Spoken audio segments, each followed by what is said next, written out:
ఒక రాజశేఖర రెడ్డి గారి కూతురికి, ఒక ప్రతిపక్ష నేత జగన్మోహన్ రెడ్డి గారి చెల్లెలికి, ఈ రాష్ట్రంలో ఒక సుదీర్ఘమైనటువంటి పాదయాత్ర చేసి రాజకీయాల్లో పాత్ర పోషించినటువంటి షర్మిల గారికే ఇట్లా జరిగితే దీనిపైన కనీసం ప్రభుత్వం యాక్షన్ తీసుకోలేనటువంటి పరిస్థితిలో ఉంటే ఇక మిగతా మహిళల పరిస్థితి ఏంటండి? ఒక సామాన్య మహిళలు, ఒక విద్యార్థులు, ఒక రోడ్డు పైన వెళ్ళేటటువంటి ఆడవాళ్ళు, వీళ్ళకి సంబంధించినటువంటి రక్షణ విషయంలో కానీ, వీళ్ళకి సంబంధించినటువంటి అనేక రకాల విషయ ప్రచారాలు జరుగుతూ ఉన్నాయి. ఈ రోజున సోషల్ మీడియా వేదికగా మీరు విచ్చలవిడిగా అన్నింటినీ వదిలేస్తున్నారు. షర్మిల గారి విషయంలోనే మీరు కంట్రోల్ చేయలేకపోయారు. పైగా మీ మనుషులే చేశారు. మా మనుషులు ఎప్పుడు అట్లా చేయరు, నీతి వాక్యాలు మాత్రం బయటకు వచ్చి బాగా చెప్తారు. మీరు ఉసుగొలుపుతారు కదా వర్లవాళ్ళలో మాట్లాడింది షర్మిల గారి మీద, మీరు ఉసుగొలుపుతారే కదా మీ మహిళా అధ్యక్షురాలుగా పనిచేస్తున్నటువంటి శోభా హైమావతి మాట్లాడింది, మీరు ఉసుగొలుపుతారే కదా మీ బాబు రాజేంద్ర ప్రసాద్ మాట్లాడింది, మీరు ఉసుగొలుపుతారే కదా జేసీ దివాకర్ రెడ్డి మాట్లాడింది. ఇవన్నీ మీరు ప్రజలు మర్చిపోతారని అనుకున్నారా? మాట్లాడితే తప్పు చేయటం, బయటకు వచ్చి గంభీరంగా ఉపన్యాసాలు ఇవ్వడం, విలువల గురించి, నైతికత గురించి, ప్రజాస్వామ్యం గురించి చేసేదంతా చీడ పనులు, తప్పుడు పనులు. బయటకు వచ్చి మీడియా ముందు మాత్రం ఉపన్యాసాలు ఇవ్వడం, గంభీరంగా మాట్లాడడం మీకు అలవాటైపోయింది. ఇవాళ పోలీసుల మీద నమ్మకం లేదు అని అంటే దాన్ని అంత రాద్ధాంతం చేస్తున్నారే. ఇవాళ ఒక డీజీపీగా ఉండి మీ కింద ఉన్నటువంటి పోలీసు వ్యవస్థ ఇవాళ ఆంధ్రప్రదేశ్లో ఎంత హీనంగా దిగజారింది. ఏపీ పోలీసులకు ఒక క్రెడిబిలిటీ ఉంది మొన్నటిదాకా.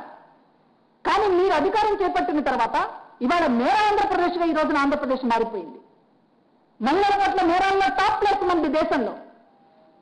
ఎందుకు వచ్చింది? పోలీసులు చేతకాకనా? పోలీసులకి చేతకాక కాదు, మీరు కీలుబొమ్మలుగా మార్చడం వల్ల ఇవాళ మహిళల పట్ల నేరాలలో ఏపీ నెంబర్ 1గా మారింది.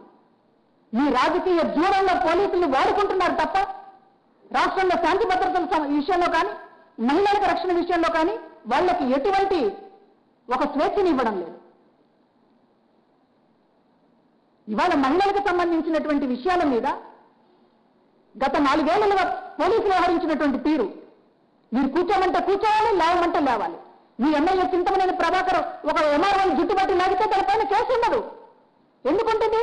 ముఖ్యమంత్రిగా మీరే తీసుకొచ్చి కార్యాలయంలో కూర్చోబెట్టి సెటిల్మెంట్ చేస్తే ఎఫ్ఐఆర్ కట్ట ధైర్యం ఎవరుకుంటుంది? ఏ పోలీసుకుంటుంది? కాల్మనీ సెక్స్ రాకెట్ మీకు కూతవేటి దూరంలో ఉంది అమరావతికి. విజయవాడ నగరంలో ఒక పెద్ద సెక్స్ స్కామ్ బయటపడితే దాన్ని కప్పిపుచ్చడానికి మీరు పోలీస్ యంత్రాంగాన్ని అంతా వాడుకున్న తర్వాత బాధితులకు న్యాయం ఎట్లా జరుగుతుంది? ఇవాళ జగన్మోహన్ రెడ్డి గారి మీద, అపోజిషన్ లీడర్ మీద దాడి జరిగితే, హత్యా ప్రయత్నం జరిగితే, కత్తితోటి దాడి చేస్తే ప్రాణం పోయే పరిస్థితి నుంచి త్రుటిలో తప్పించుకున్నటువంటి ఒక నాయకుడికి సంబంధించినటువంటిది మీరు మాట్లాడినటువంటి తీరు. సాక్షాత్తు మీ డీజీపీ బయటకు వచ్చి ఇదేదో జగన్మోహన్ రెడ్డి గారు అభిమాని చేశాడు అని చెప్పి 1 గంట వ్యవధిలో కనీసం విచారణ ఏం జరిగిందని కూడా కింద పోలీసులు అడగకుండా మాట్లాడితే పోలీసు అధికారులు నివ్వెరపోయారు. ఒక డీజీపీ స్థాయిలో ఉన్నటువంటి వ్యక్తి ఒక ముఖ్యమంత్రికి అంత చెంచాగిరి చేస్తూ మాట్లాడిన తర్వాత ప్రతి పార్టీ, మీడియాకు సంబంధించినటువంటి అనేక మంది ఆశ్చర్యపోయారు, ఖండించారు. డీజీపీ ఇట్లా మాట్లాడడం చాలా ఆశ్చర్యం కలిగిస్తోంది, ఇది సరైనటువంటి విధానం కాదు అని. అసలు డీజీపీలు వ్యవహరించినటువంటి తీరులో వ్యవహరిస్తున్నారు, ఇంటెలిజెన్స్ అధికారులు వ్యవహరించినటువంటి తీరులో వ్యవహరిస్తున్నారు, మీ పార్టీకి తొత్తులుగా వ్యవహరిస్తున్నారు. ఇదంతా పక్కన పెట్టుకుని మీరు దిగజార్చి వాళ్ళపైన హుకుములు జారీ చేసి మౌఖికంగానే ఆదేశాలు ఇచ్చేసేసి ఐపీఎస్లైనా ఐఏఎస్లైనా మా వాళ్ళకి లొంగి ఉండాల్సిందని చెప్పి మీరు పత్రాలు జారీ చేస్తూ వాళ్ళని ఆ రకంగా కీలుబొమ్మలుగా మార్చి అటువంటి పోలీసుల మీద మాకు నమ్మకం లేదని మేమంటే తప్ప, పోలీసు వ్యవస్థను దిగజార్చినందుకు మీది తప్పు కదా? ఇవాళ తెలుగుదేశం ప్రభుత్వ హయాంలో ఏ విషయంలో న్యాయం జరిగింది చెప్పండి? ఏ కేసును మీరు సరిగ్గా డీల్ చేశారు? ఏ మహిళలకు సంబంధించి రక్షణ కల్పించారు? సాక్షాత్తు ఒక మహిళా నాయకురాలు ముందుకొచ్చి తన పైన ఇంత అసభ్యపరంగా దాడి జరుగుతోంది అని చెప్పి ధైర్యంగా కంప్లైంట్ ఇస్తే అసలు ముందుకు రానటువంటి పరిస్థితి. కంప్లైంట్ ఇవ్వడానికి రోడ్డు మీదకి వస్తేనే మళ్ళీ దాన్ని అవకాశంగా తీసుకుని ఇష్టానుసారంగా మాట్లాడేటటువంటి వాతావరణాన్ని క్రియేట్ చేశారు మీరు.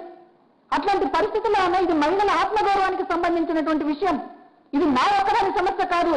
ఎవరికి రేపు ఇట్లాంటి జరిగినా బయటకు రావాల్సినటువంటి అవసరం ఉన్నదని నేను ఫిర్యాదు చేస్తున్నానని చెప్పి షర్మిల గారు చెప్తే మీరు ఆహ్వానించాల్సింది పోయి షర్మిల్ని బేష్ మంచి పని చేస్తావమ్మా, నీ నా కూతురు లాంటి దానివి, రాజశేఖర రెడ్డి గారి కూతురివి, నీకే న్యాయం జరగకపోతే ఈ రాష్ట్రంలో ఇంకా మేము ఉండేందుకు అని చెప్పాల్సినటువంటి ముఖ్యమంత్రి బెదిరిస్తాడా? షర్మిల గారిని కూడా బెదిరిస్తాడా ఈయన వచ్చి?